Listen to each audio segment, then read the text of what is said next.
to freedom for a wanted fugitive who eluded police for more than a month, sometimes on horseback. Only Local 12 was there as deputies capture Christopher Crosby. Good evening, I'm Paula Toti. We begin with that local breaking news alert. 20 agencies in Clermont County helped capture Christopher Crosby around 1:30 this afternoon in Batavia Township. A canine unit from Brown County helped track him down in a wooded area off 132 and Chapel Road after someone reported seeing him in the area this morning. Clermont County Sheriff A.J. Rodenberg says teamwork by local law enforcement finally paid off. Local 12's Larry Davis joins us live in Batavia, where Crosby's life on the run came to an end. Larry. Hi, Paula. I'm standing right across the road from where Chris Crosby lived in Laurel here in rural Clermont County.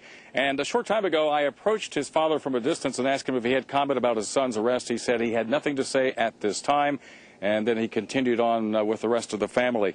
Now, it is wooded areas like this. As a matter of fact, Chris Crosby used to come here and ride horses, but it's wooded areas like this that Chris Crosby has been hiding out in for the past several weeks. Well, today, he came to the end of his trail. Yes, please loosen up on my hands. After several weeks on the run, Chris Crosby was pulled from the woods, placed in handcuffs. Only Local 12 cameras were there to capture his capture by police. It was around 11:30 this morning someone spotted Crosby in the woods near Holly Hill School on Ohio 132. A deputy saw him at a campsite with a shotgun next to him. That deputy then kicked the weapon away, grabbed Crosby, but then Crosby broke free. 2 hours later, police and canine units finally apprehended Crosby in the woods. For several weeks, Crosby eluded police, sometimes seen riding on horseback through the backwoods of Clermont County. Crosby sported a gash on his forehead. It's not clear just how he received that, but he did complain to police upon his arrest about being bitten by the police canine. Now, local law enforcement officers are, as you might expect, elated. The long search for Chris Crosby is finally over. He was seen poking his head out in the woods a couple times at a distance, and we finally ran him down. I guess it took probably a total of 2 hours this morning. But the troops have been working all week on this, probably conservatively 12, 15 hours a day, probably for the last 2-3 weeks, off and on. And they've done a tremendous job, and the teamwork paid off today. And he's on his way to the Clermont County Hilton for probably what will be a long stay.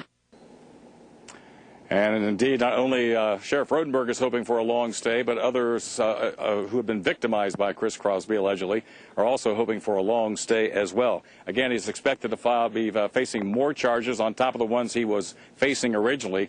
Those new charges will be coming for what crimes the police say he committed while he was on the run.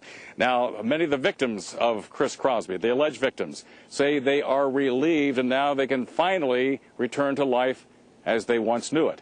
And we'll hear their story tonight at 11 o'clock. Paula, back to you. All right. Thank you, Larry. And Christopher Crosby's mother put up the family home as collateral to cover the $85,000 bond when he was supposed to show up for sentencing last month. Last week, a Clermont County judge gave the Crosbys 20 days before the state starts collecting.